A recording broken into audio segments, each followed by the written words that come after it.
नमस्कार, जय हिंद साथियों। स्वागत है आप सभी का यूट्यूब चैनल एजुकेशन वे में। दोस्तों, एक बार फिर से मैं आपके सामने ईवीएस के कुछ महत्वपूर्ण प्रश्न उत्तर को लेके आया हूं। दोस्तों, पर्यावरण शिक्षण के साथ में हम सभी प्रश्नों को कंप्लीट करेंगे। दोस्तों, यदि आप C TET, UP TET, Haryana TET और साथ में यदि आप रीट एग्जाम दे रहे हैं तो आपको बता दें ये सेशन आपके लिए इंपॉर्टेंट होगा और वीडियो को ध्यान से जरूर देखिएगा, क्योंकि सभी प्रश्न आपके एग्जाम के लिए हमने सभी प्रश्न अति महत्वपूर्ण प्रश्न लिए हैं और एक एक प्रश्न बिल्कुल आपके एग्जाम के लिए महत्वपूर्ण है। तो वीडियो को ध्यान से जरूर देखिएगा और बिल्कुल कमेंट करते चलना है आपको। बिल्कुल प्रत्येक प्रत्येक प्रश्न को आपका कमेंट बॉक्स में बिल्कुल इसका उत्तर, सही उत्तर डालते चलना है, क्योंकि आपके कमेंट करने से मुझको भी प्रोत्साहन मिलेगा और साथ में क्या है कि आपको बिल्कुल सभी चीज़ें विधिवत रूप से बिल्कुल याद हो जाएंगी। तो दोस्तों, यदि आप चैनल पर नए हैं तो चैनल को सब्सक्राइब जरूर कर लीजिएगा और वीडियो को थोड़ा सा अपने दोस्तों में शेयर कर दीजिएगा। और वीडियो यदि पसंद आता है, आपके लिए हेल्पफुल लगती है वीडियो अच्छा लगता है आपको, तो वीडियो को थोड़ा सा आप लाइक जरूर कर दीजिएगा। चलिए, बिना देरी किए हुए हम सबसे पहले प्रश्न की ओर बढ़ते हैं। तो देखिए, सबसे पहला प्रश्न ये रहा स्क्रीन पर। कह रहा है कि निम्नलिखित में से कौन सा रसायन है जो आम के पकाने में क्या है उसका प्रयोग होता है। तो आम के पकाने के लिए कौन सा रसायन का प्रयोग होता है? ऑप्शन आपके सामने बिल्कुल प्रस्तुत है। पहला ऑप्शन है कैल्शियम कार्बोनेट का, ऑप्शन दूसरा है कैल्शियम कार्बाइड का, ऑप्शन तीसरा है कैल्शियम हाइड्रोक्साइड का और चौथा ऑप्शन है कैल्शियम क्लोराइड का। तो देखिए, बिल्कुल इंपॉर्टेंट प्रश्न है और याद रखिएगा। देखिए, जो आम के पकाने के लिए रसायन का यूज होता है वो क्या है? Calcium carbide. कैल्शियम कार्बाइड का क्या है? आम को पकाने के लिए इस रसायन का उपयोग किया जाता है। तो देखिए, बिल्कुल ऑप्शन दूसरा क्या है, राइट आंसर हो जाएगा। लेकिन देखिए, यहीं पर बात खत्म नहीं होती है। इससे भी महत्वपूर्ण एक मैं आपको और पॉइंट बताऊंगा। यहाँ पर देखिए, एथिलीन, बिल्कुल आपने नाम सुना होगा। एथिलीन जो होता है, एथिलीन का आपका नाम सुना होगा आपने। जो एथिलीन गैस होती है, एथिलीन जो गैस होती है, इसका उपयोग किया जाता है फलों को पकाने के लिए। तो देखिए, एक प्राकृतिक हार्मोन्स है जो पेड़ पौधों में क्या है, प्राकृतिक रूप से, नेचुरल रूप से यह पाया जाता है और इसका उपयोग क्या होता है, फलों को पकाने के लिए भी किया जाता है। जो क्या है, जल्दी से फलों में क्या है, जो बीज सुषुप्त अवस्था में यदि बीजों को लाना है तो इसी हार्मोन्स का क्या है उपयोग करके हम बीजों को क्या है सुषुप्त अवस्था में क्या करते हैं, लाते हैं। और देखिए, सबसे पहले क्या है, यदि पकाना है फलों को, हमें जल्दी समय से पहले यदि उस फल को पकाना है तो हम इथाइलिन का यूज करके उसको क्या है, फल को पकने के लिए तैयार कर देते हैं। चलिए, बिल्कुल समझ में आ गया होगा। चलिए बढ़ते हैं अगले प्रश्न की। तो चलिए देखते हैं इस प्रश्न को। आप देखिए, इंपॉर्टेंट प्रश्न है और देखिए बिल्कुल मूल्यांकन से संबंधित प्रश्न है, इंपॉर्टेंट प्रश्न है, इसको याद रखिएगा। पेडागोगी से संबंधित प्रश्न है, ईबीएस पे अगर पेडागोगी से संबंधित बिल्कुल आपके एग्जाम जो सीटेट एग्जाम है उसमें इस प्रकार के प्रश्न बनते हैं। कह रहा है, देखिए, कहता है कि सतत और व्यापक मूल्यांकन क्यों आवश्यक है। बिल्कुल देखिए, इंपॉर्टेंट प्रश्न है। तो पहला ऑप्शन है, कह रहा है कि शिक्षार्थियों ने कितना नहीं सीखा जानने के लिए। ऑप्शन दूसरा है शिक्षार्थियों की प्रगति निरंतर न बनाए रखने के लिए। ऑप्शन तीसरा है निरंतर मूल्यांकन होते रहने से शिक्षार्थियों में परीक्षा का अनावश्यक भय नहीं होता है इस मूल्यांकन से। ऑप्शन चौथा है परीक्षा प्रणाली को महत्व देने हेतु। तो देखिए, सतत और व्यापक मूल्यांकन क्यों किया जाता है, इसका परिणाम क्या होगा। तो देखिए, बिल्कुल इसको हम समझते हैं, फिर इसका आंसर लगाएंगे। ठीक है, तो इसका कमेंट कीजिएगा आप सही आंसर इसका क्या बताते हैं। तो देखिए, जो सतत मूल्यांकन होता है, देखिए मूल्यांकन की एक ऐसी व्यवस्था होती है जो क्या है, साल भर सीखने और सिखाने के साथ साथ चलती है, जिसमें क्या है, छात्रों के अनुभव और व्यवहार में होने वाले किसी भी परिवर्तनों को क्या है, लगातार बिल्कुल इनका मूल्यांकन होता रहता है। सतत मूल्यांकन देखिए लिखित हो गया, मौखिक हो गया या किसी अन्य क्रियाकलाप के माध्यम से भी हम कर सकते हैं। देखिए, जो सतत मूल्यांकन होता है, प्रत्येक पाठ हो गया, देखिए जिस प्रकार से जो पाठ पढ़ाते हैं शिक्षक, पाठ के क्या है, शिक्षण के उपरांत भी और शिक्षण के दौरान भी क्या है, इसके उपकरणों से क्या है, छात्र का मूल्यांकन कर लिया जाता है। तो इसको क्या बोलते हैं, सतत मूल्यांकन कहलाता है, जो क्या है लगातार चलता रहे। देखिए, किसी हफ्ते में, किसी महीने में या फिर क्या है, किसी अंतराल पर क्या है, ये सतत मूल्यांकन लगातार होता रहता है, करते रहते हैं शिक्षक के द्वारा। ठीक है, लेकिन जो व्यापक मूल्यांकन होता है, देखिए शैक्षिक और सह शैक्षिक गतिविधियां क्या होती हैं, इस मूल्यांकन में सम्मिलित होती हैं। जो व्यापक मूल्यांकन होता है, बालक को क्या है, अधगम को किसी ना किसी रूप में क्या है, ये प्रभावित करता है, चाहे वह देखिए स्थूल हो, सूक्ष्म हो, प्रत्यक्ष अप्रत्यक्ष हो। जितने भी बालक के पक्ष हैं, सभी पक्षों का मूल्यांकन करना क्या कहलाता है, व्यापक मूल्यांकन कहलाता है। बड़े स्तर पर मूल्यांकन करना, देखिए जैसे संज्ञानात्मक पक्ष का मूल्यांकन करते हैं तो देखिए उसका ज्ञान हो गया, स्मरण हो गया, जितने भी उसकी चीजें हैं, देखिए भावात्मक पक्ष का मूल्यांकन हो गया, कौशलात्मक पक्ष का मूल्यांकन हो गया, सभी पक्षों का मूल्यांकन करना क्या कहलाता है, व्यापक मूल्यांकन कहलाता है। तो देखिए, मूल्यांकन क्या कहलाता है, मूल्यों का अंकन करना ही क्या कहलाता है, मूल्यांकन कहलाता है। बिल्कुल देखिए, आपको मूल्यांकन से दोनों प्रकार के मूल्यांकन आपको समझ में आ गए होंगे। तो देखिए जो हमसे कह रहा है यहाँ पर जो प्रश्न बनता है कि शिक्षार्थियों ने कितना नहीं सीखा, यह जानने के लिए मूल्यांकन किया जाता है। तो देखिए बिल्कुल नेगेटिव पॉइंट है, तो ये हमारा आंसर नहीं होगा। देखिए ऑप्शन दूसरा है, कह रहा है शिक्षार्थी की क्या है, विद्यार्थी की प्रगति निरंतर ना बनाए रखने के लिए क्या मूल्यांकन किया जाता है, ऐसा भी नहीं है, तो बिल्कुल नेगेटिव पॉइंट है। जो देखिए मूल्यांकन होता है वो क्या है, उसकी प्रगति के बनाए रखने के लिए मूल्यांकन किया जाता है। ऑप्शन तीसरा है, निरंतर मूल्यांकन होते रहने से क्या है, शिक्षार्थियों में क्या है, परीक्षा का अनावश्यक भय नहीं होता है। तो देखिए बिल्कुल राइट आंसर हो जाएगा ऑप्शन तीसरा। ऑप्शन तीसरा बिल्कुल राइट आंसर हो जाएगा। देखिए क्या है, जब बार बार हम उसका क्या है मूल्यांकन करते रहते हैं, तो जो जैसे हमने किसी पाठ को पढ़ाया है बच्चे को, उसके बाद तुरंत उसका मूल्यांकन कर लिया, ठीक है, बच्चे से हम जो प्रश्न पूछ लेते हैं, उस बच्चे से उस पाठ के बारे में जानते हैं। तो देखिए क्या क्या है, आकलन की एक प्रक्रिया है, मूल्यांकन की एक प्रक्रिया है। उससे क्या होता है, बच्चे को बिल्कुल भय नहीं रहता है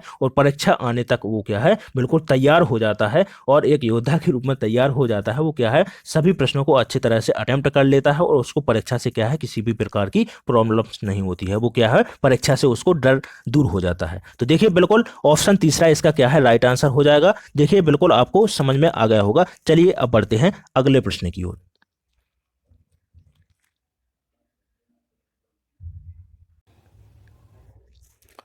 तो चलिए देखते हैं इसको। कह रहा है कि निम्नलिखित में से कौन सी ग्रीन हाउस गैस नहीं है। बिल्कुल देखिए इंपॉर्टेंट प्रश्न है, इसको आपको याद रखना है। तो कौन सी ग्रीन हाउस गैस नहीं है। पहला ऑप्शन है CO2, ऑप्शन दूसरा है N2O, ऑप्शन तीसरा है CO और ऑप्शन चौथा है CH4। तो देखिए जो ग्रीन हाउस गैस है नहीं है उसको बताना है आपको। यहाँ पर देखिए नहीं को याद रखना है, क्योंकि नहीं से अक्सर प्रश्न गलत कर देते हैं बच्चे। तो देखिए जो ग्रीन हाउस गैस नहीं है वो कौन सी गैस नहीं है, carbon monoxide, CO green house gas नहीं है। देखिए जो कार्बन मोनोऑक्साइड है इसको क्या बोलते हैं, दम घोंटू गैस के रूप में भी जानते हैं, दम घोंटू गैस के रूप में भी जानते हैं इसको, दम घोंटू गैस के रूप में भी इसको जानते हैं। इसके अलावा देखिए इसको क्या बोलते हैं, मीठा जहर, मीठा जहर का इसको संज्ञा दी गई है। जो मीठा जहर हो, एक तरह से जो CO2 है वो CO है वो क्या है, मीठा जहर के रूप में इसको जानते हैं, क्योंकि जो CO होती है इसकी कई गुना क्षमता होती है, ऑक्सीजन से ज़्यादा इसकी, ऑक्सीजन से ज़्यादा इसकी कई गुना क्षमता होती है। ये क्या है, हीमोग्लोबिन के साथ में बिल्कुल जल्दी से जल्दी रिएक्ट कर लेता है और इससे क्या हो जाती है, लोगों की क्या हो जाती है, मृत्यु हो जाती है।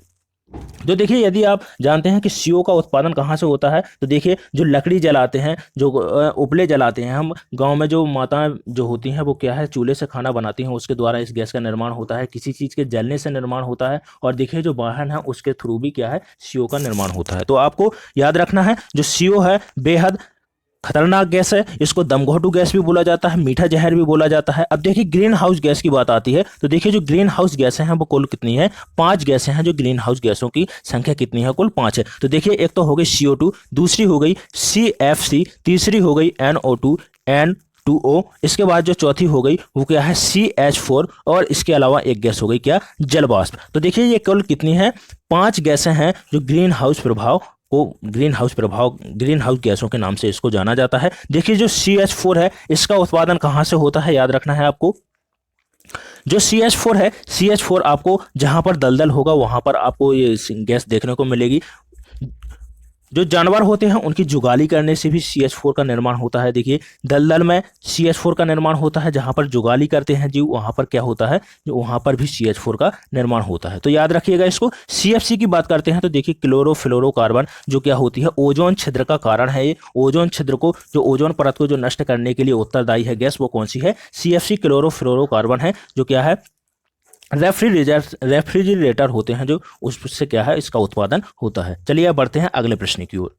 बिल्कुल देखिए इंपॉर्टेंट प्रश्न है और देखिए बिल्कुल पर्यावरण शिक्षण से संबंधित प्रश्न है। बिल्कुल कह रहा है कि पर्यावरणीय अध्ययन में शैक्षिक भ्रमण का उद्देश्य क्या है। पहला ऑप्शन है बच्चों की ऊर्जा को विकसित करना, ऑप्शन दूसरा है छात्रों के लिए प्रत्यक्ष अनुभव प्रदान करना, ऑप्शन तीसरा है सामाजिकरण को बढ़ावा देना, और ऑप्शन चौथा है टीम भावना को बढ़ावा देना। तो देखिए जो शैक्षिक भ्रमण है, जो शैक्षण भ्रमण है वो क्या है, पर पाठ्यचर्या पाठ्यचर्या सहगामी क्रियाएं हैं वो क्या है, पाठ्यचर्या सहगामी क्रियाएं हैं, जिसके अंतर्गत क्या है, वाद विवाद हो गया, खेल हो गया, जैसे अंत्याक्षरी चलती है, शैक्षिक भ्रमण हो गया, ये सभी क्रियाएं क्या है स्कूल के द्वारा आयोजित किए जाती हैं और इसमें क्या है बच्चे विधिवत बिल्कुल सक्रिय रूप से बच्चे क्या होते हैं, भाग लेते हैं। तो देखिए जो पाठ्य सहगामी क्रियाएं होती है, पाठ्य सह क्रियाओं में एक सबसे अच्छी जो एक चीज़ है वो क्या है, शैक्षणिक भ्रमण है। इसमें क्या है बच्चे घूमने के लिए जाते हैं और टीचर्स लोग भी इसमें क्या है साथ में जाते हैं, जिसमें क्या है बच्चे सभी चीज़ों को क्या है, जैसे जू जाते हैं तो वहाँ पर अपने जैसे किसी जू में देखने के लिए गए तो वहाँ पर क्या है शेरों को बिल्कुल प्रत्यक्ष रूप से देखते हैं, वहाँ पर सभी चीज़ें मूर्त रूप में होती हैं, तो मूर्त रूप से चीज़ों को देखना होता है और क्या है जिससे उनके क्या है ज्ञान के प्रसार में क्या होती है, वृद्धि होती है, सभी चीज़ों को वो क्या है विधिवत और अच्छे तरीके से समझ जाते हैं। तो देखिए छात्रों के लिए क्या होता है, प्रत्यक्ष अनुभव बढ़ता है, क्या होता है प्रत्यक्ष अनुभव उनका बढ़ता है। तो देखिए ऑप्शन दूसरा बिल्कुल राइट आंसर हो जाएगा। देखिए बच्चों की ऊर्जा विकास बिल्कुल होती है, लेकिन ऐसा नहीं है, लेकिन हमको क्या है सबसे अच्छा पॉइंट देखना है, क्या है जो शिक्षण होता है, जो पेडागोगी होती है, देखिए उसमें क्या होता है कि जो सबसे बिल्कुल सटीक आंसर होता है उसको हमको लगाना होता है। देखिए आपको लगभग हो सकता है कि सभी पॉइंट सही हो, लेकिन सभी में जो सबसे ज्यादा अच्छा पॉइंट होता है उसको क्या करना होता है, चयन करना होता है उसका हमको। चलिए अब बढ़ते हैं अगले प्रश्न की ओर। कह रहा है कि इनमें से कौन द्विबीजपत्री पौधा है। ऑप्शन पहला है केला, ऑप्शन दूसरा है बांस, ऑप्शन तीसरा है सरसों और ऑप्शन चौथा है गन्ना। तो देखिए द्विबीजपत्री ऐसे होते हैं जिनको फोड़ने पर, यदि आप किसी चने का बीज लें, उसको जब फोड़ेंगे आप, उसके ऊपर का जो बीज पत्र हटा देंगे, उसके ऊपर का जो बीज पत्र होता है वो कोडिंग होती है, जो उसको हटा देंगे तो उसमें आपको दो इस तरह से संरचनाएं अंदर नजर आएंगी। तो देखिए जिसमें दो ऐसी संरचनाएं नजर आती हैं उसको क्या बोलते हैं, द्विबीजपत्री होते हैं। जैसे गेहूं हो गया, उसको तोड़ने पर क्या है उसमें दो टुकड़े नहीं होते हैं, दो टुकड़े उसके क्या होते हैं, नहीं होंगे, क्या है वो अलग अलग नहीं होंगे, जुड़वा होंगे। तुम यदि आप फोड़ोगे तभी प्राप्त होंगे। तो उस ऐसे पौधे को क्या बोलते हैं, एक बीजपत्री। और जो जिसमें क्या होते हैं अपने आप दो टुकड़े उसके हो जाएं उसको क्या बोलते हैं, द्विबीजपत्री बोलते हैं। तो केला भी आपका एक बीजपत्री है, बांस की बात करते हैं ये भी एक बीजपत्री में रखा गया है, गन्ना भी एक बीजपत्री है, सरसों की बात करते हैं तो सरसों द्विबीजपत्री पौधा है, बिल्कुल याद रखना है इसको। इसके अलावा देखिए गेहूं हो गया, गेहूं भी आपका क्या है, एक बीजपत्री के अंतर्गत रखा गया है। देखिए सरसों हो गया, चना हो गया, मटर हो गया, ये कैसे हैं, ये सभी पौधे क्या हैं, द्विबीजपत्री के अंतर्गत आते हैं। चलिए अब देखते हैं अगला प्रश्न। कह रहा है कि पौधों में जल का अधिग्रहण किसके द्वारा होता है। पहला ऑप्शन है जाइलम के द्वारा, दूसरा ऑप्शन है कैम्बियम के द्वारा, तीसरा है फ्लोएम के द्वारा या फिर पेलिसैड के द्वारा। तो देखिए बिल्कुल देखिए जो जल का अधिग्रहण होता है पौधों में, जल का अधिग्रहण किसके द्वारा होता है, तो बिल्कुल पहला ही ऑप्शन बिल्कुल राइट आंसर हो जाएगा, जाइलम के थ्रू क्या होता है पौधों में खनिज, और जो खनिज होता है पौधों में, जो जमीन से जो खनिज का अवशोषण करते हैं पौधे, जल का अवशोषण करते हैं। खनिज और जल का अवशोषण कहाँ से होता है, तो खनिज और जल का अवशोषण पौधों में जड़ के थ्रू और जाइलम के द्वारा होता है। किसके द्वारा होता है, जाइलम के द्वारा खनिज और जल का क्या होता है, अवशोषण होता है। तो यदि आपको यही प्रश्न बिल्कुल याद रखना है। देखिए फ्लोएम की बात करते हैं तो देखिए पौधों में खाना का संचरण, पूरे पत्तियों के द्वारा क्या है भोजन का निर्माण किया जाता है। जो हरी पत्ती होती हैं, जो भी हरा पार्ट होता है पौधे का, उसके द्वारा क्या होता है, भोजन का निर्माण होता है। देखिए क्लोरोफिल होता है वो क्या है, एक बाणक होता है पौधों में, जिसके द्वारा क्या होता है, सूर्य के प्रकाश की उपस्थिति में भोजन का निर्माण होता है। जो फ्लोएम के द्वारा पौधे के संपूर्ण भाग में क्या है, इसको पहुंचा दिया जाता है। तो देखिए जो खाना होता है उसको पौधे के संपूर्ण भाग में फैलाने का काम कौन करता है, फ्लोएम करता है। जाइलम की बात करते हैं तो देखिए खनिज और जल पौधों के विभिन्न भागों में कौन पहुंचाता है, तो जाइलम पहुंचाता है। इसको आपको याद रखना है। चलिए बढ़ते हैं नेक्स्ट प्रश्न की ओर। कह रहा है कि कौन सा प्रथम साहित्य स्रोत है। पहला ऑप्शन है ऋग्वेद है, ऑप्शन दूसरा है सामवेद है, ऑप्शन तीसरा है यजुर्वेद है, ऑप्शन चौथा है अथर्ववेद है। तो देखिए जो वेद हैं कुल वो कितने हैं, हमारे 4 हैं, लेकिन सबसे पहले वेद की बात पूछ रहा है कि सबसे प्रथम साहित्य स्रोत कौन सा है। तो देखिए पहला ही ऑप्शन बिल्कुल राइट आंसर हो जाएगा, ऋग्वेद है। ऋग्वेद को सबसे प्राचीन वेद बोला जाता है। सबसे प्राचीन वेद की संज्ञा किसको दी गई है, तो ऋग्वेद को दी गई है। देखिए जो ऋग्वेद है उसका संबंध किससे है, तो देखिए पाठ्य संवाद से इसका संबंध है, किससे पाठ संवाद से इसका संबंध है। और देखिए जो ऋग्वेद है वो इसका लेखन किसमें किया गया है, तो पद्य में इसका लेखन किया गया है, इसको भी आपको याद रखना है। सामवेद की बात करते हैं तो देखिए स्वर और संगीत से संबंधित है। देखिए संगीत से संबंधित यदि आपसे पूछता है कि कौन सा वेद है, तो देखिए संगीत से संबंध रखने वाला वेद कौन सा है, सामवेद है, या इसको आपको याद रखना है। और देखिए गद्य और पद्य में आपसे पूछ सकता है कि कौन सा वेद लिखा गया है, एकमात्र ऐसा वेद है, देखिए यजुर्वेद है। गद्य और पद्य इसका लेखन दोनों में किया गया है, गद्य और पद्य दोनों में इसका लेखन किया गया है, तो कौन सा वेद है, यजुर्वेद है। और देखिए इसका जो संबंध है वो किससे है, यज्ञ से संबंध है। यज्ञ होता है, जो यज्ञ होता है, अभिनय होता है, उससे इसका संबंध है, तो इसको भी आपको याद रखना है। यदि आपसे पूछता है कि सबसे आधुनिकतम वेद कौन सा है, तो देखिए अथर्ववेद है। और आपसे पूछता है कि यदि कि अथर्ववेद का संबंध किससे है, तो देखिए चिकित्सा से है। जादू टोना वाली चीजें आपको देखने की मिलेगी, कृषि विज्ञान, सभी चीजें किसमें निहित है, तो वो किसमें निहित है, अथर्ववेद में निहित है। बिल्कुल देखिए आपको विधिवत तरीके से बिल्कुल समझ में आ गया होगा। चलिए अब बढ़ते हैं अगले प्रश्न की ओर। अगला प्रश्न है, कह रहा है कि भोजन का पाचन निम्न अंग में प्रारंभ होता है। कह रहा है कि कौन से अंग में भोजन का प्रारंभ शुरुआत हो जाती है, किस अंग से भोजन की पचने की शुरुआत या भोजन के पाचन की शुरुआत हो जाती है। पहला ऑप्शन है मुंह से, ऑप्शन दूसरा है यकृत से, ऑप्शन तीसरा है पेट से, या फिर ऑप्शन चौथा है आंत से। तो देखिए पहला ही ऑप्शन बिल्कुल राइट आंसर हो जाएगा। भोजन जैसे ही हम चबाते हैं तो देखिए भोजन में क्या है, सलाइवा आ जाती है, उसमें लार आ जाती है, तो यहीं से भोजन का पाचन शुरू हो जाती है। लार में यदि आपसे कहता है कि लार में कौन सा एंजाइम पाया जाता है, तो देखिए टाइलेन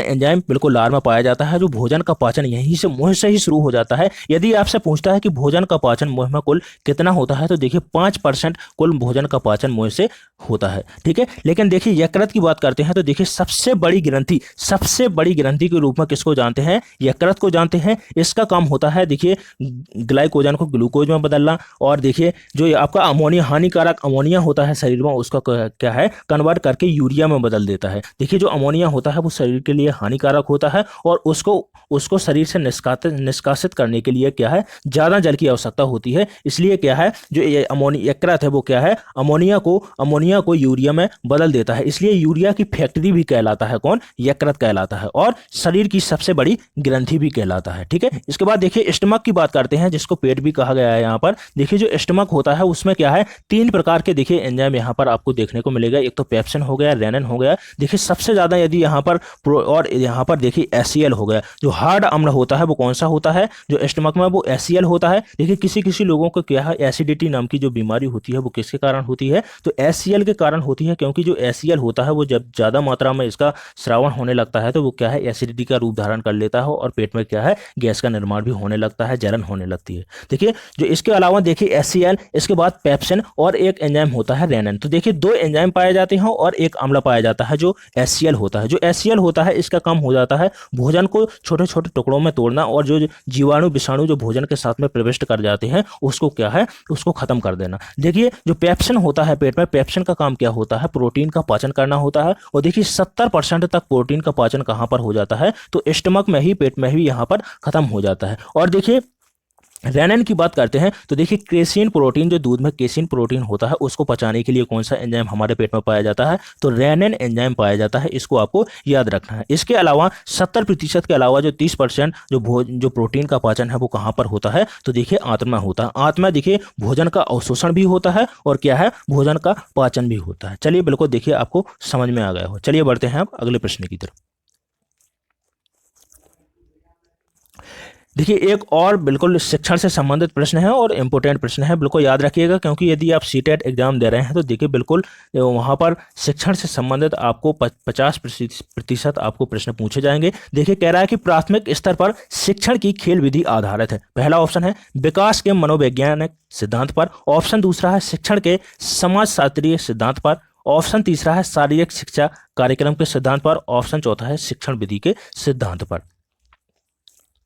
तो देखिए जो प्राथमिक स्तर पर शिक्षण की खेल विधि है वो क्या है, विकास के मनोवैज्ञानिक सिद्धांत पर है। तो देखिए पहला ही ऑप्शन बिल्कुल राइट आंसर हो जाएगा। क्या है, पहला ऑप्शन राइट आंसर हो जाएगा। देखिए जो बच्चे होते हैं उनको क्या है, पढ़ने के लिए हम बोलेंगे तो उनका ज़्यादा मन नहीं लगता है क्या पढ़ाई में, ठीक है। लेकिन जो बच्चे होते हैं यदि हम खेल में उनको पढ़ाना चाहें तो वो क्या है, विधिवत तरीके से बिल्कुल उसको पढ़ने के लिए तैयार हो जाएंगे। उस पढ़ाई में क्या है, वो रुचि रहने लगेंगे, क्योंकि बच्चों का मन क्या है, खेल में लगता है। तो यदि हम खेल के तरीके से बच्चों को पढ़ाना चाहें तो वो क्या है, उनके शरीर का भी विकास होगा और क्या है साथ साथ में वो क्या है पढ़ाई भी करते चलेंगे। तो देखिए विकास के किस सिद्धांत का काम है, विकास के मनोविज्ञान के सिद्धांत पर आधारित है खेल विधि। तो खेल विधि बिल्कुल उपयोगी है और बच्चों को क्या है खेल विधि के माध्यम से ही पढ़ाना चाहिए। चलिए अब बढ़ते हैं अगले प्रश्न की ओर।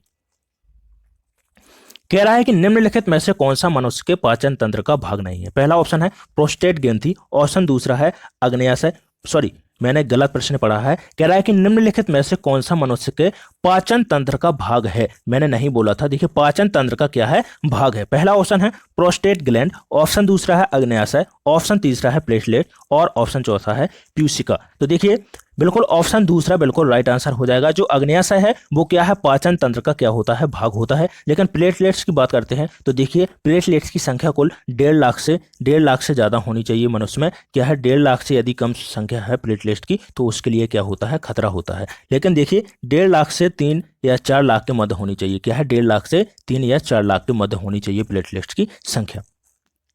इसके अलावा देखिए पीयूष ग्रंथि की बात करते हैं तो देखिए मनुष्य में सबसे छोटी ग्रंथि के रूप में पीयूष ग्रंथि को जाना जाता है। और देखिए मास्टर ग्लैंड ये क्या है मास्टर ग्रंथि कहलाती है। मास्टर ग्रंथि इसलिए कहलाती है क्योंकि ये अन्य सभी ग्रंथियों को क्या है कंट्रोल करने का काम करती है। इसके बाद देखिए जो अग्न्याशय है इसको भी आपको याद रखना है, पाचन तंत्र में महत्वपूर्ण रोल निभाता है। जो ट्रिप्सिन एंजाइम है, एमाइलेज एंजाइम है, देखिए इसके अलावा 3 एंजाइम इसके द्वारा स्रावित किए जाते हैं। एक तो देखिए एमाइलेज एंजाइम होता है। जो एमाइलेज एंजाइम होता है वो क्या है स्टार्च के पाचन के लिए उत्तरदायी होता है। जो ट्रिप्सिन एंजाइम होता है वो प्रोटीन के पाचन के लिए उत्तरदायी होता है। और देखिए एमाइलेज होता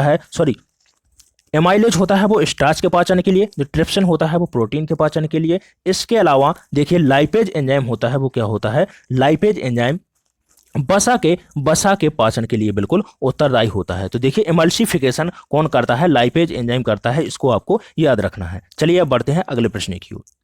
कह रहा है कि शिक्षक की सबसे बहुमूल्य निधि है, उसकी क्या है सेवा, वेतन, गर्व या फिर छात्रों का विश्वास। तो देखिए बिल्कुल यहाँ पर नेगेटिव पॉइंट कौन सा नहीं है, ऑप्शन चौथा बिल्कुल राइट आंसर हो जाएगा। जो छात्रों का विश्वास है वही शिक्षक की क्या है बहुमूल्य निधि होती है। देखिए सेवा, वेतन, गर्व बिल्कुल गलत आंसर हो जाएंगे, तो ऑप्शन चौथा बिल्कुल क्या हो जाएगा राइट आंसर हो जाएगा। अगला प्रश्न है कह रहा है कि कौन सी विशेषता परिवार की नहीं है। देखिए परिवार आपका एक हिस्सा होता है किसका है, जो सीटेट का आपने यदि सिलेबस देखा हो तो उसमें परिवार से रिलेटेड प्रश्न आपके एग्जाम में बनते हैं। तो देखिए पर मैंने भी यहाँ पर 1-2 प्रश्न परिवार से संबंधित रखे हैं। देखिए पहला ऑप्शन है कम से कम 2 भिन्न लिंग वाले वयस्क के साथ रहते हों, उसको ये परिवार का हिस्सा नहीं है। या फिर प्रत्येक सदस्य की आय भिन्न जमा की जाती हो। देखिए ऑप्शन तीसरा है वे समान आवास, भोजन, समान सामाजिक क्रियाओं का उपयोग करते हों, या फिर सुरक्षा एवं बच्चों को साझा उत्तरदायित्व निभाते हो। तो देखिए जो ऑप्शन दूसरा है वो राइट आंसर हो जाएगा, क्योंकि हमसे नेगेटिव पॉइंट पूछा है। कहता है कि कौन सी परिवार की क्या है विशेषता नहीं है। तो देखिए प्रत्येक सदस्य की आय भिन्न जमा की जाती हो, ऐसा कोई परिवार का कोई नियम नहीं होता है। तो देखिए बिल्कुल ऑप्शन दूसरा क्या हो जाएगा राइट आंसर हो जाएगा। चलिए इसके बाद बढ़ते हैं अगले प्रश्न की ओर। कह रहा है कि भारत में हिमालय की सबसे ऊंची चोटी बताना है आपको। तो देखिए पहला ऑप्शन है माउंट केटू, ऑप्शन दूसरा है माउंट कंचनजंगा, ऑप्शन तीसरा है माउंट एवरेस्ट, ऑप्शन चौथा है माउंट धौलागिरी। तो देखिए जो भारत की हिमालय में सबसे ऊंची चोटी है बिल्कुल इसका कमेंट कीजिएगा सही उत्तर क्या होगा। मैंने देखिए किस सेंस में ये प्रश्न रखा है इसको आपको याद रखना है। देखिए क्योंकि भारत की बात की गई है कि भारत में हिमालय की सबसे ऊंची चोटी का नाम क्या है, भारत की बात की गई है। देखिए बिल्कुल आप इसका सही उत्तर लगा रहे होंगे पहला ऑप्शन माउंट केटू।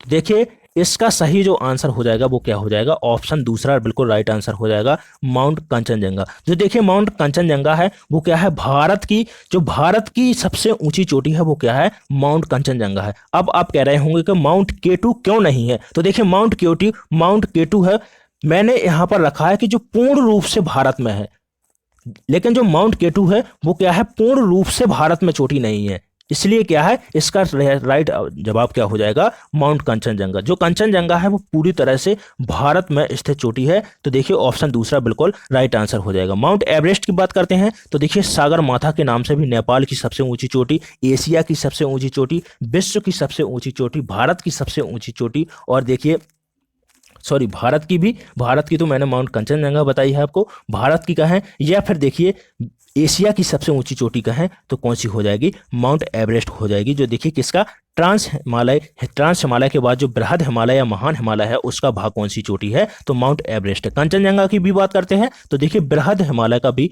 ये भी भाग है। माउंट केटू की बात करते हैं तो देखिए ट्रांस हिमालय का भाग है ये, ठीक है, इसको याद रखना है। देखिए जो माउंट एवरेस्ट है नेपाल में इसको क्या बोलते हैं, सागर माथा बोलते हैं, क्या बोलते हैं, सागर माथा के नाम से जानते हैं, सागर माथा के नाम से जानते हैं, इसको आपको याद रखना है।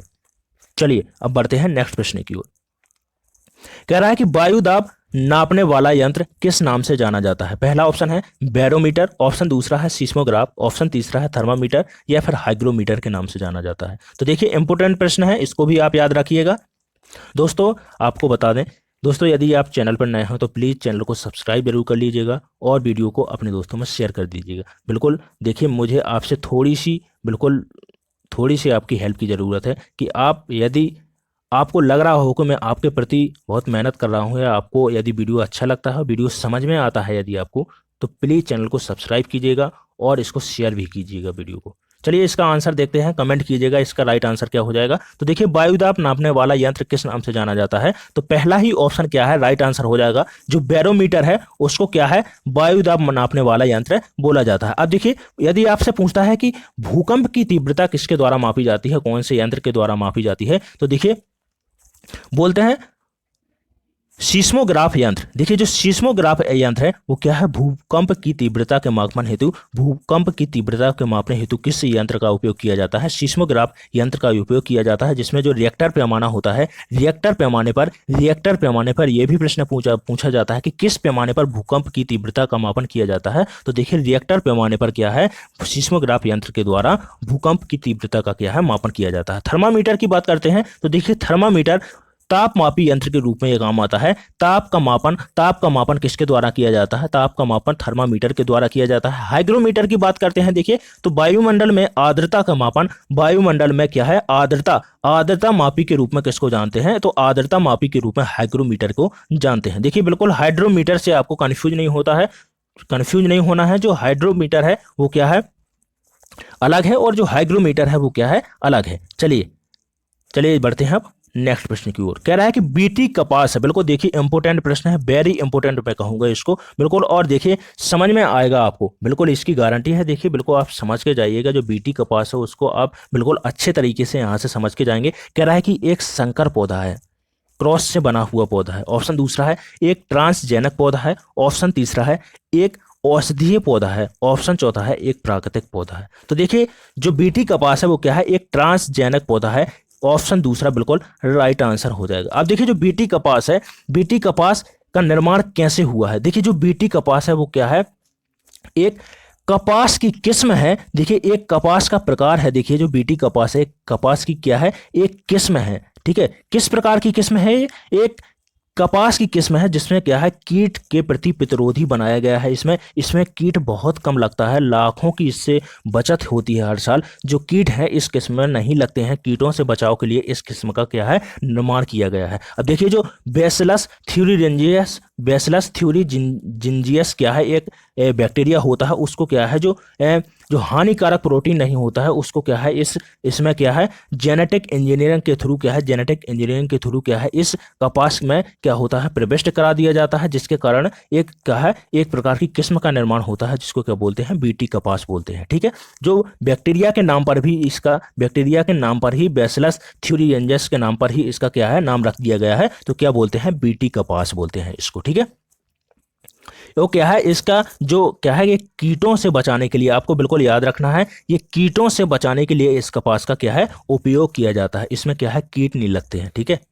चलिए अब बढ़ते हैं अगले प्रश्न की ओर। कह रहा है कि कौन सा वायुमंडलीय प्रदूषक अम्लीय वर्षा का मुख्य कारक है। देखिए अम्लीय वर्षा का बिल्कुल, देखिए अम्लीय वर्षा बिल्कुल इंपोर्टेंट यहाँ है आपके लिए, क्योंकि कह रहा है, देखिए ऑप्शन है, ऑप्शन पहला है SO2 के कारण, ऑप्शन दूसरा है HCl के कारण, ऑप्शन तीसरा है N2 के कारण, या फिर CO2 के कारण। तो देखिए पहला ऑप्शन बिल्कुल राइट आंसर हो जाएगा, SO2 और NO2 SO2 जो होती है वो क्या होती है, सल्फर डाइऑक्साइड होती है, जो क्या होता है वर्षा के जल के साथ में, वर्षा की जो होती है उसकी आर्द्रता के साथ में मिल जाती है और बारिश के रूप में जब नीचे आती है तो क्या होता है, इसका हानिकारक प्रभाव देखने को मिलता है। देखिए इससे क्या होता है, इसको स्टोन कैंसर के नाम से भी जानते हैं, इसको याद रखिएगा। चलिए अब बढ़ते हैं अगले प्रश्न की ओर। कह रहा है कि निम्न में से कौन सर्वाधिक उत्पादक पारिस्थितिकी तंत्र है। पहला ऑप्शन है उष्ण कटिबंधीय वर्षावन, ऑप्शन दूसरा है टुंड्रा प्रदेश, ऑप्शन तीसरा है मरुस्थल, ऑप्शन चौथा है सवाना। तो देखिए जो उष्ण कटिबंधीय वर्षावन है यहाँ पर आपको सबसे ज्यादा विविधता देखने को मिलेगी, तो पहला ही ऑप्शन बिल्कुल राइट आंसर हो जाएगा।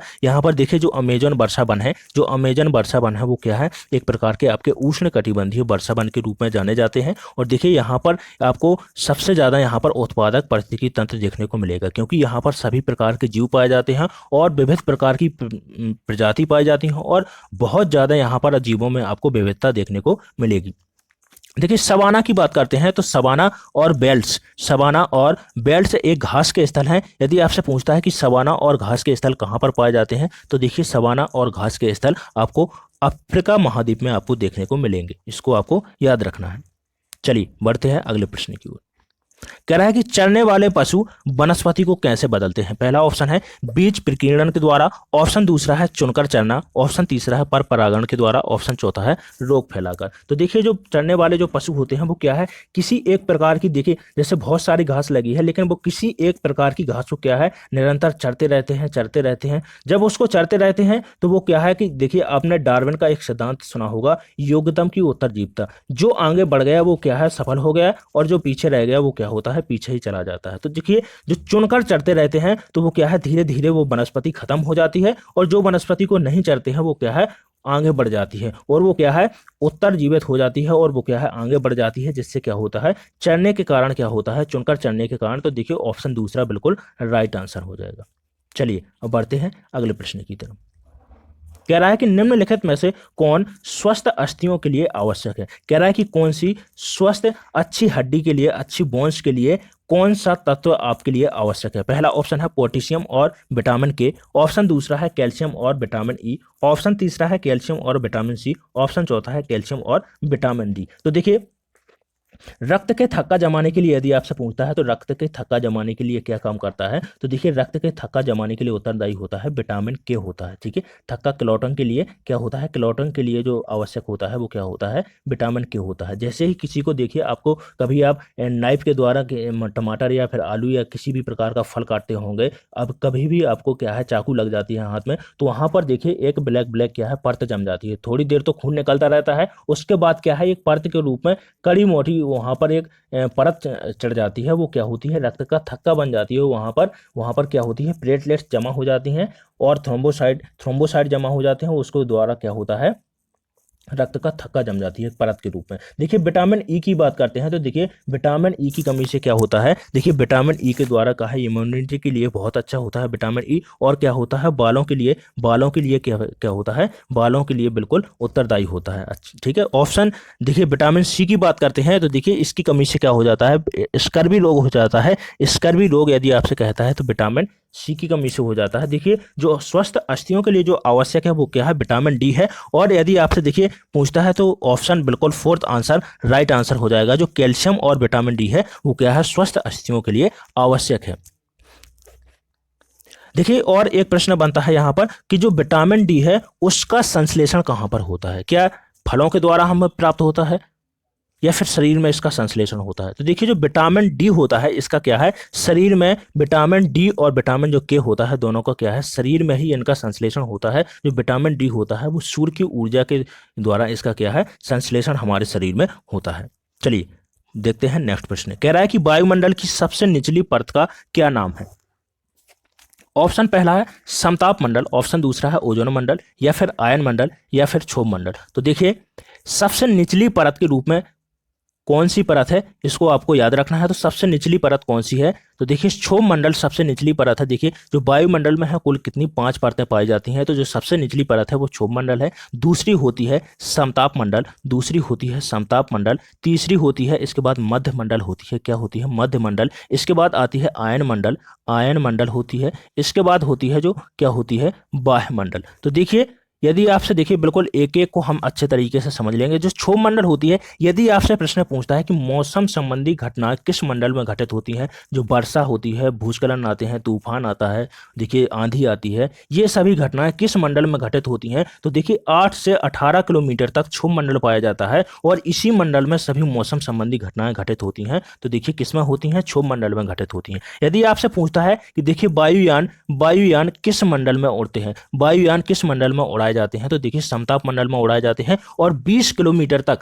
जो समताप मंडल होता है, इसमें क्या होता है, 20 किलोमीटर तक लगातार इसका ताप समान होने के कारण इसको क्या बोलते हैं, समताप मंडल बोलते हैं। और यदि आपसे पूछता है कि आयन मंडल, आयन आयन जो ओजोन परत होती है, ओजोन परत होती है, वो किस मंडल में पाई जाती है, तो देखिए समताप मंडल में ओजोन परत आपको देखने को मिलेगी। मध्य मंडल की बात करते हैं तो देखिए मध्य मंडल में किस प्रकार का प्रश्न बनता है, देखिए यहां पर प्रश्न पूछेगा कि 100 डिग्री तक किसमें टेम्परेचर सबसे ठंडा या सबसे कम तापमान किस मंडल का होता है, देखिए तो मध्य मंडल का होता है। देखिए जो आयन मंडल है, इसमें जो आपके उपग्रह प्रक्षेपित किए जाते हैं वो किस मंडल में प्रक्षेपित किए जाते हैं, रेडियो तरंगें किस मंडल में देखने को मिलेगी आपको, वो आयन मंडल में देखने को मिलेगी। बाह्य मंडल में देखिए हीलियम और हाइड्रोजन जैसे तत्व आपको देखने को मिलेंगे। तो देखिए एक एक मंडल का हमने विश्लेषण करके देख लिया है। अब चलिए बढ़ते हैं अगले प्रश्न की ओर।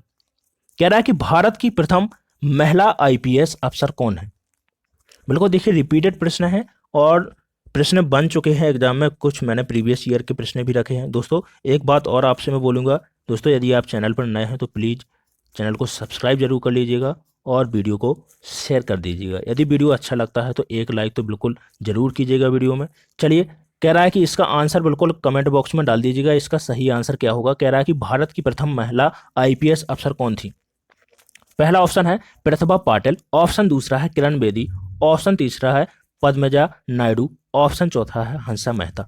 तो देखिए किरण बेदी जी क्या है, भारत की पहली महिला आईपीएस थी। तो बिल्कुल दूसरा ऑप्शन बिल्कुल राइट आंसर हो जाएगा। देखिए यदि आपसे पूछता है कि भारत की प्रथम महिला आईएएस कौन थी, आईएएस कौन थी, आपको याद रखना है। तो अन्ना राजम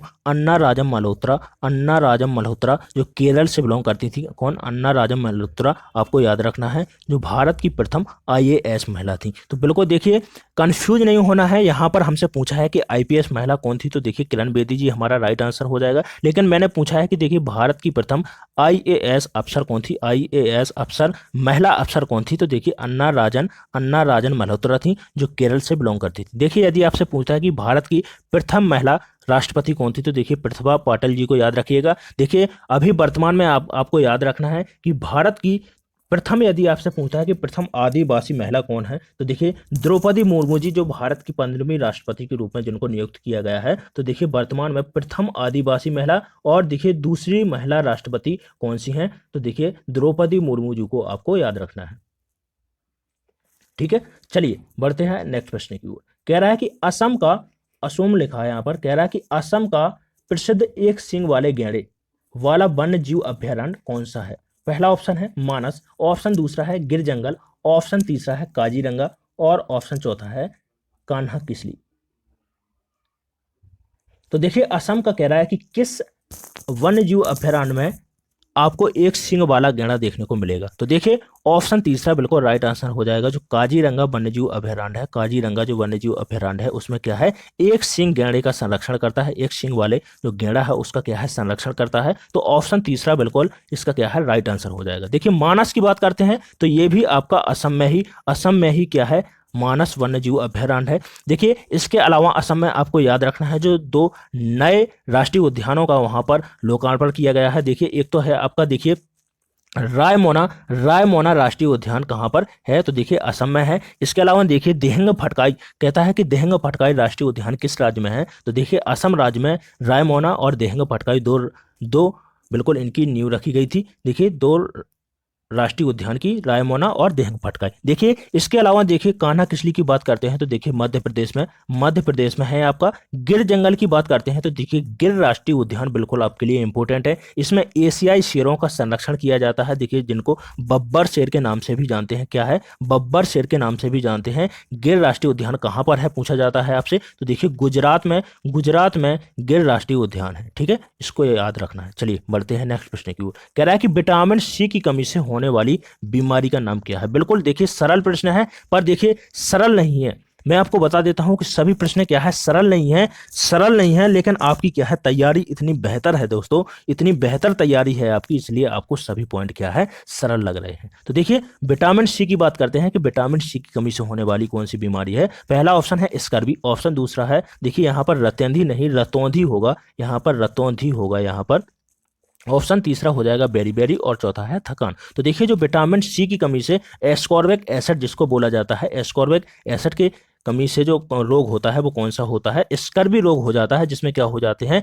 देखिए त्वचा फटने लगती है और क्या है होंठों में क्या जो होंठ होते हैं वो क्या है उसमें क्या होती हैं दरारें टाइप की पड़ जाती हैं। वो किसके कारण हो जाता है, तो विटामिन सी की कमी से। यदि आपसे पूछता है कि विटामिन सी का सबसे अच्छा स्रोत कौन सी चीज़ है, तो देखिए आंवले का नाम सबसे पहला आता है। जो विटामिन सी का सबसे अच्छा स्रोत है वो कौन सा है, वो कौन सा फल है या कौन सा फल है, तो देखिए आंवला को आप याद रखिएगा। देखिए रतौंधी की बात करते हैं तो देखिए विटामिन ए की कमी से रोग होता है। विटामिन ए की कमी से रोग कौन सा हो जाता है, रतौंधी रोग हो जाता है, जिसका साइंटिफिक नाम क्या है, रेटिनॉल है। विटामिन ए का साइंटिफिक नाम क्या है, रेटिनॉल है। और देखिए जो विटामिन ए है, यदि आपसे कहता है कि किस इसका स्रोत क्या है, तो देखिए गाजर आपको याद रखना है, गाजर हो गया, आम हो गया, दही हो गया, इन सभी में क्या है आपको विटामिन ए देखने को मिलेगा। देखिए बेरी की बात करते हैं तो देखिए विटामिन बी की कमी से, जिसका क्या है विटामिन बी की कमी से क्या हो जाता है, बेरी रोग हो जाता है। इसका जो साइंटिफिक नाम है वो क्या है, थायमीन, आपको याद रखना है। विटामिन बी की कमी से क्या हो जाता है, बेरी हो जाता है। चलिए अब बढ़ते हैं नेक्स्ट प्रश्न की ओर। कह रहा है कि निम्नलिखित में से कौन सा आग्नेय चट्टान का उदाहरण है। पहला ऑप्शन है बेसाल्ट, ऑप्शन दूसरा है स्लेट, ऑप्शन तीसरा है चूना पत्थर, ऑप्शन चौथा है चौक। तो देखिए बेसाल्ट आपसे कह रहा है कि आग्नेय चट्टान का कह रहा है। देखिए जो चट्टान होती हैं मुख्यतः तीन प्रकार की होती हैं। जो चट्टान होती हैं वो कितने प्रकार की होती हैं, तीन प्रकार की होती हैं। आग्नेय चट्टान हो गई, अवसादी चट्टान हो गई और रूपांतरित चट्टान हो गई। जो रूपांतरित चट्टान होती हैं वो क्या है, आग्नेय और अवसादी चट्टान का ही रूपांतरण होकर रूपांतरित चट्टान का निर्माण होता है। देखिए जो आग्नेय चट्टान होती हैं इनको क्या प्राथमिक चट्टान के रूप में जानते हैं। जो अवसादी चट्टान होती है उसमें क्या है आपको जो जितने भी जीवाश्म है वो कहां पर देखने को मिलते हैं, तो अवसादी चट्टान में देखने को मिलेगा आपको।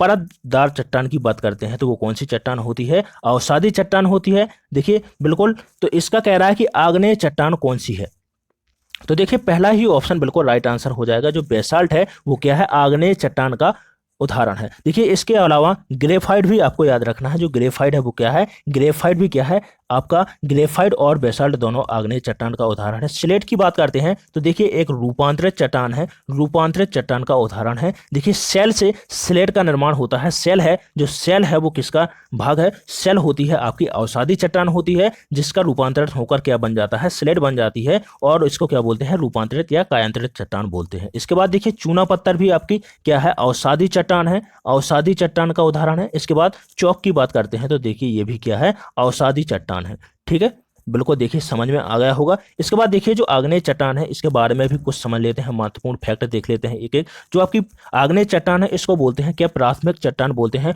और पृथ्वी का जो क्रस्ट होता है, पृथ्वी के क्रस्ट के निर्माण के लिए जो सबसे ज्यादा योगदान होता है वो किस चट्टान का होता है, तो आग्नेय चट्टान का होता है। देखिए आग्नेय चट्टान 90% तक वो क्रस्ट निर्माण में इसका क्या होता है, भाग होता है। यदि आपसे पूछता है कि देखिए ज्वालामुखी के लावा के जमने के कारण किस चट्टान का निर्माण होता है, तो देखिए वो आग्नेय चट्टान है, जो क्या है ज्वालामुखी के लावा के कारण जिसका निर्माण हुआ है। चलिए अब बढ़ते हैं नेक्स्ट प्रश्न की ओर।